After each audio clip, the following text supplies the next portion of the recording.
Hello everyone. Welcome to another episode of the MontanaSports.com Frontier Conference Coaches Show, where the suspense in the league is now over for the regular season. Southern Oregon capturing the Frontier Conference's regular season championship in the year 2017, clinching that with their victory at MSU Northern over the weekend, albeit a closer than maybe expected victory up there on the High Line.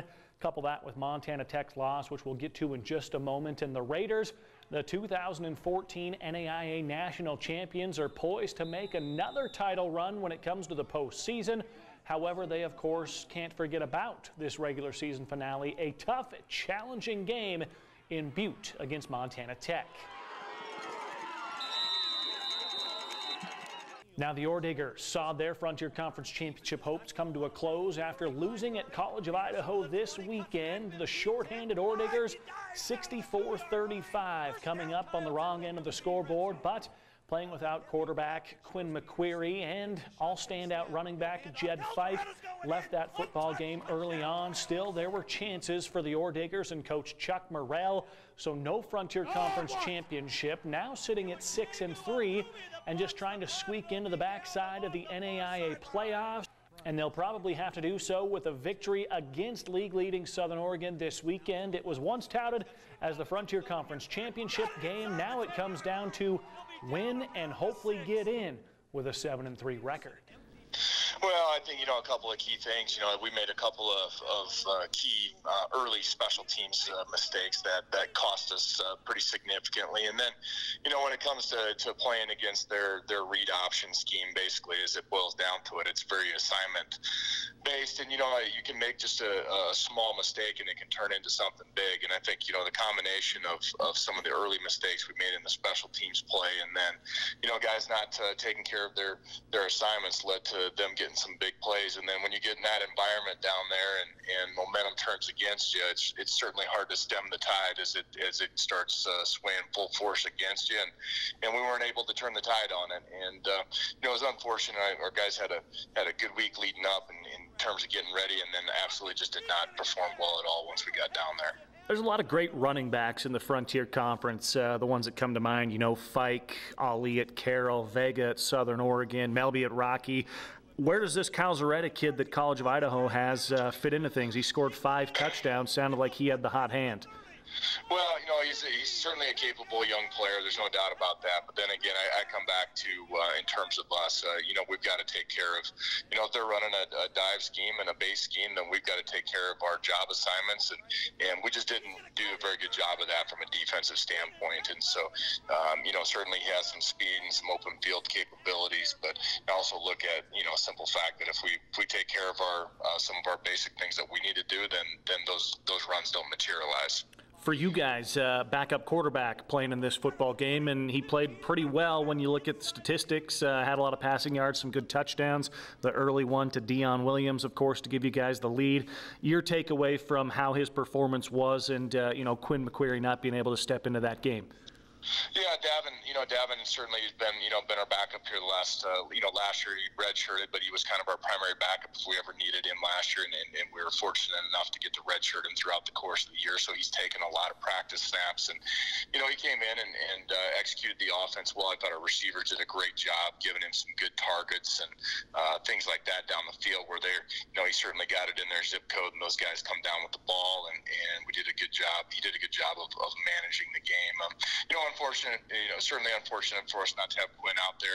Quinn's been banged up for the second half of the season here, and it's just been, a condition, an injury condition that's been deteriorating on him, and I thought he did a tremendous job against Rocky, just kind of gutting it up and playing through that game, but certainly had some struggles in that game, and with our long bus ride down there, it kind of deteriorated to the point that we felt like we needed to go with Davin, and Davin stepped up and did a nice job for us. Yeah, played pretty well, and if it's not tough enough to have to throw in a backup QB, then Jed Fife gets a few carries and then gets banged up in that football game as well, so you're without, 2 of the top guys in your offense. Yeah, it was tough not having Jed in there, and again, one of those things. Our mentality, we talk about it all the time. This guy's got to, next guy's got to be ready to go, and so some of the younger guys, Braden Feist-Hamill and Braxton Porter stepped in there, but it's certainly an early shot to us, and it was very early in the game when he went out, and I feel bad for Jed. Certainly, one of the most dynamic players in our league, and really look at statistically across the country, and for him to not be able to go, I know he's one of our most competitive guys, so I really felt for him. But at the same standpoint, nobody else is going to feel bad for us. So next guy's got to step up and do the job, and certainly have to focus along those lines again this week. Yeah, and those guys are always waiting in the wings. Will we see that again this weekend in the regular season finale, or is there a chance that one or both of those guys will get to go? Very doubtful on Jed. I think he's probably done for the year. But Quinn, we're hoping that if we can manage things, throughout the course of the week with treatment, we're certainly hoping to get him back into the flow of things here. But it's been difficult. And like I said, I just very thankful for all that Quinn's done for us in the program, and just feel terrible for him right now, because he's a guy that's really laid it out there, and the most competitive, hardest working guy we've had, and just has been a battle here in the back half of the season. And so if we can get him out there and go, we'll certainly try to give it a shot. Absolutely, and you hate to see somebody like that, like you mentioned, that's given everything to the program, coming from Montana State to Montana Tech, and really helping you guys take the leaps and bounds that you have. So we hope we can see him on Saturday. Speaking of, obviously, regular season finale, Southern Oregon comes in with the Frontier Conference Championship and unbeaten. And, I mean, is this must-win territory if we're speaking postseason terms? Oh, absolutely. There's no doubt about that. What we're really just focusing on this week is the competitive nature of playing against a quality team like Southern Oregon. I mean, for our guys, we've had some unbelievably competitive games with these guys going back all the way since they joined the league 7 years ago. My very first game coaching at Tech, we beat them here in double overtime, and it seems like ever since that day, and that's been a long time ago, we've had some incredibly competitive games, and it's really, quite honestly, it's turned into a rival game. I think a lot of times people think, it's a, Tech and Carroll, or Tech and Western, or Western and Carroll's rival game. But really, Southern Oregon has turned into a rival game for us. And I know our guys are excited to go out, and our seniors that have put a lot of time in the program are excited to go out and play really well. And, we can certainly come out and show what we're all about, and the guys are fired up about doing that this week. Defensively, then, how do you slow down the Trocine kid? Obviously, has got the passing attack going, and maybe slow down isn't the right term, but get the key stops when necessary. Yeah, that's try to trip him once in a while, although that's not legal. But he's just an incredible young man. I think I look back, and we faced him in 2015. He was really dynamic. Sat out with an injury a year ago. He's just an incredible competitor, and I don't think there's any way that you go in and say we're gonna blank this guy. You got to try to keep him in a pocket. That's for sure. He's got the skills to get out and run with the football. Throws an incredible deep ball, and so you got to try to mix up the looks on him, and try to obviously they're more successful than anybody in the country at throwing the 45 and 50 yard bombs down the field, and so you've got to try to negate some of the impact of the vertical balls that are out there. And then I think obviously one thing we can do is if we can hang on to the ball offensively and keep the ball out of their hands, that's certainly an asset to us too. Who are some of those guys that in the back half of the schedule, you've talked about guys being banged up, who's stepping up, who's playing well, who's exceeding expectations or meeting what you hoped they'd be doing? Well, I think I look at it again, we were real unfortunate to lose Jack Hape, our starting left tackle early in the season. Then we got him back, and then he went down again on Saturday. And so I look at Grant Benz, a guy that had to step in and start a multitude of games, and stepped in and played the vast majority of the game against College of Idaho as a young guy that's really stepped to the plate. Continue to look at the play of Justin May. I think as a kid that's in here as a redshirt freshman, has really exceeded my expectations as a guy that's been really consistent on a week in and week out basis. So really pleased with what he's doing. Of course our receiving core has been very strong all year, but Will Hunthausen has stepped in and is certainly going to be one of our leaders in the future, and very pleased with some of the things he's doing for us right now as well. I loved your quote after the Rocky game about when things are going all peachy, that we keep rolling, it's overcoming the adversity. With this being the regular season finale, likely a must-win to get back into the playoffs, how much does that quote come back into play? Yeah, absolutely. And again, it's about, I think I've been in the business of coaching, mostly at the small college level for 20 years this year, and it's about the development of young men, and I want to see them be successful, because I think the successes and their ability to deal with adversity has direct application to the rest of their lives. I mean, kids that are coming out of Montana Tech are going to be coming out of here with great degrees and opportunities to go out in the world and to make differences in our communities, in our states, and quite frankly in the world. And so, I want to be able them to handle those mental tests that we deal with in the game of football on a Saturday. I think directly relate to what's going to happen to them in the rest of their lives. And so, that's what we're really looking for.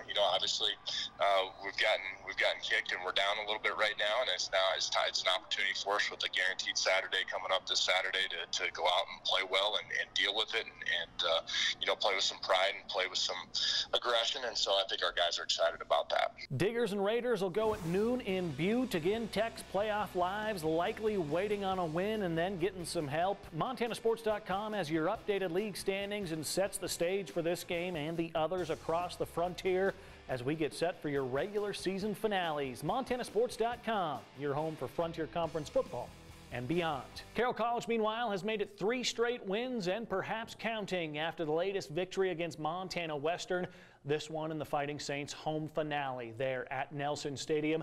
Carroll College used a stingy defense and got the ground game going with that Major Ali-led rushing attack. Fighting Saints can finish the season with a .500 record and another step in the right direction, per Mike Van Diest. Well, the great things that happened Saturday was certainly being senior day and the emotional part that took place before the game, but to carry that emotion over to the game and apply it to the right type of emotion. And I thought our offense did a great job in defense coming out of the gates in the first quarter, and just running the football like we did with Major. It was awesome. The field was in pretty good shape, but to run laterally and wide really wasn't going to be in the game plan. I thought Nick did a good job with getting Major upfield, and the short passes that we threw with Reese was a great game plan. And we've known that Major could have these kinds of games, but again, the offensive line, what difference have you seen with what Coach Hogan and those guys have been able to do the past few weeks?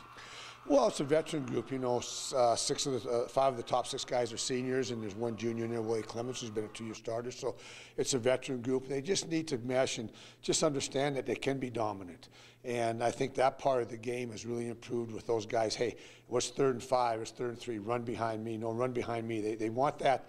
They want that toughness displayed at the right times of the football game. And the last 4 or 5 weeks, you can see Chris Empter and Joel and Tim and Todd Pays doing such a great job, and David Barnett's really coming to his own, playing that position for the first time. From week 1, week 2 of this season until now, let's start offense first. Where have you seen the most vast improvements with this football team? Well, I think the consistency in running the football, the 3rd down plays, we're picking up first downs when we need it, whether it leads to a touchdown or it keeps the drive alive. We're moving the chains, we're getting field position back, and I think that's been a real part of it. And we're just controlling the clock so much better. And I think our defense on Saturday was on the field for less than 9 minutes the second half. And, we had a couple 3-and-outs, but the offense did a great job controlling the football. Flip it around to the defense. Early on, it was that 1 or 2 big plays a game. Is that one of the biggest improvements you've seen, not giving up those types of plays? Well, it has been, although Saturday we gave up a lot more passing yards than I thought. We gave up a number of pass plays over 20 yards, and I thought there were sometimes we contested it, sometimes we didn't contest it, and that was disappointing, especially with some of our veterans back in the secondary. But at the same time, I thought we played the run very well. We held them to 57 yards rushing on 25 attempts, and that was only with 1 sack, so I thought we did a great job versus the run. And even though they were throwing the ball well, it was kind of a bend but not break. And we had a couple of big plays, and certainly Parker Bernhardt's play at the end of the game with the interception. The first drive they have, David Anderson, the linebacker, drops the interception. So those are kind of things that we got to just maybe do a little bit better of as we go into this last week. When you look at this season as a whole, 3, 4, 5 weeks from now, what are some of those biggest takeaways that you're going to have from the 2017 Fighting Saints? Well, it's obviously it's not a championship team. It's not going to the playoffs, but this is as much fun and I think as rewarding coaching these guys. The scoreboard wasn't kind to us early, and there's reasons for that, but you go out and coach and you want to you know, this is our job as coaches, and I enjoy going to work every day with the coaches. I enjoy going to practice every day and meetings with the players. They haven't quit. They have a lot of fun together. You can see the excitement that they have. We didn't have that early in the year when we were losing, but then we played and we were competitive, and I think that's the biggest thing. After the first 2 games and maybe the first half of the Southern Oregon game, this team's been very competitive, and I like how they compete. I like their enjoyment that you go out to practice every day. They don't want the season to be over with. Sometimes in these situations, you're just playing the games, you're playing the practice to get out of it. And, you know, we're going to look back and see the good things that these guys have done, the Tucker Johnsons, Alec Baster-Chias, you know, Chris Empter, Ryan Walsh. We're going to miss those seniors because they kept this team together. They've still got 1 to go. It's a road trip. Eastern Oregon, challenging place to play, and a football team that has been up and down this season, but has looked good at times, and not even just this season, but over the past 4, 5, 6 years even. They came within a couple of minutes to go to the national championship game last year, and Tim Camp's done a great job over there with the stability that he's brought to that program. They took it to Rocky last weekend. Their running back had a terrific game, and they're playing great defense. When you look at the box scores, they're putting up 480, 500, 550 yards every game against good teams, even though the record doesn't showcase it. So they always have talent. We haven't won in the state of Oregon since 2014, so this is a real challenge for us to take this momentum. You're going to remember the last game you play as a senior. And we've had a good run here, but this has to cap it off with a better performance. We're looking to carry momentum over to the recruiting season as well. Biggest takeaway, biggest key to leave with a victory in that last game of the year? Well, we have to do a better job, I think, defensively versus the pass this week. We're going to see some tremendous receivers. Western did a great job throwing the football all year against us last Saturday. We've got to do a better job challenging receivers this week. I think we still have to stop the run game. They're very formidable in the run. They have a very good offensive line, maybe one of the best offensive lines we'll see this year. But we've got to stop the run, and we've got to contest the receivers. Offensively, it's going to be the same thing. Can we control the football in the line of scrimmage and move the football by with Major and with Ryan and with Ryan Walsh back there in the backfield? Saints are at Eastern Oregon. That's an afternoon kickoff way out there. Carroll can finish the season at 500, 5-5 with a win. A loss would mean the 3rd straight 4-6 season for the Fighting Saints. Make sure and download the MontanaSports.com app to stay in tune with everything in the Frontier Conference. Of course, your prep football playoffs are well underway. State volleyball tournaments, Frontier Conference volleyball championships, and the Cats and Grizz are setting up their big showdown. That'll be next weekend. Just search Montana Sports, that's one word, Montana Sports, and download the app today. Take a look at your updated Frontier Conference football standings heading into the last week of the regular season, the last games of the seasons for many of these teams, but not Southern Oregon, who can finish it out with a 10-0 perfect record. It'd be the first time we've seen an undefeated conference champ in quite some time. Tech needs a win probably to get in. 7-3 would push them perhaps into the NAIA's postseason, but right now 6-3 after that loss out in Caldwell. Speaking of, College of Idaho receiving votes right now at 5-4. That's where Rocky is as well.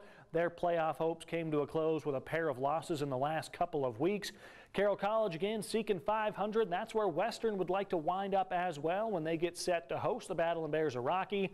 Eastern Oregon's 3-6 and MSU Northern 0-9. Can they get their first league victory of the season there at College of Idaho? As you take a look at the schedule, the premier matchup, well, it doesn't have the implications we thought it did for both teams, but Montana Tech, number 22, sliding down in the polls. It'll be a noon kickoff in Butte. Northern's at College of Idaho. That'll be another afternoon kickoff. And Carroll College again trying to push it to 5-5, that record. Rocky rounding out their season at Montana Western. Stay tuned to MontanaSports.com for all the coverage of the regular season finales in the Frontier Conference football schedule. That'll do it for another episode of your Frontier Conference football show with the coaches right here at MontanaSports.com. We, of course, will see you for the last game of the regular season on Saturday.